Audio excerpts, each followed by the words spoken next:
Hello,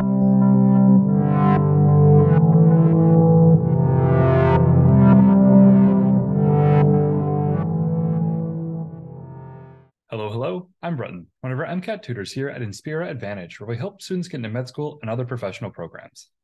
In today's video, we'll be talking about energy in physics, including its properties, types, and conservation principles.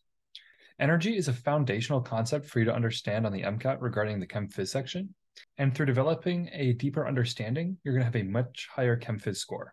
Let's dive on in. First, let's define what energy is in the first place. Energy is the property of a system that enables it to do something or make something happen, including the capacity to do work.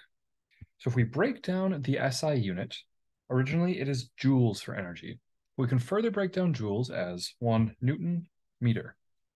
Well, we know that a Newton is a kilogram meter per second squared, so we can break this down into the furthest base units of kilograms meters squared per second squares.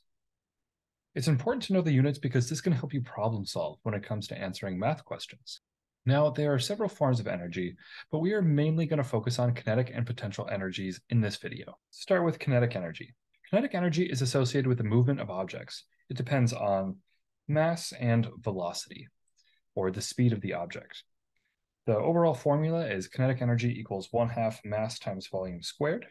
And moving over to potential energy, abbreviated here as PE, is the energy stored within a system.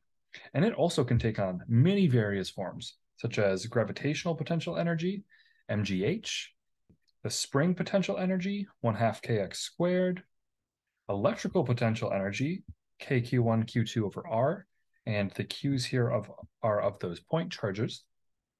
And then finally, kind of a more nebulous definition, we also have the potential energy stored in chemical bonds. Now, understanding these equations can become really powerful when we combine this with our understanding of conservative and non-conservative forces. So a conservative force is something that we say is path independent, and it is not dissipating the mechanical energy of a system. Examples of conservative forces include gravity and electrostatic interactions. When dealing with the conservative forces, the sum of kinetic and potential energies are remaining constant. So what this means is we can set them equal to each other. So let's say we're starting with X amount of potential energy and Y amount of kinetic energy. The sum of adding X and Y together will equal whatever is on the right side. So if we have some amount of energy stored in a spring constant, and we want to see how fast it's going, well, if we're starting at 0 and we're having a complete conversion, we can just simply set those equations equal to each other. And since we have conservative forces, the math becomes really easy. So this is a really great hack to know for the MCAT. But there are more than just conservative forces. We also have non-conservative forces. And as you might guess, this is the opposite of a conservative force.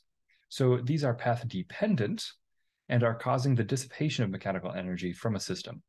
Examples of non-conservative forces include friction, air resistance, and viscous drag. When these forces are involved, the total mechanical energy is not conserved, as some of it is transformed into other forms of energy, often heat. Understanding energy and its different forms, as well as the concept of conservative and non-conservative forces, is crucial for your MCAT prep. Mastering these topics will provide a strong foundation for many other physics-related concepts that you are going to encounter on the test.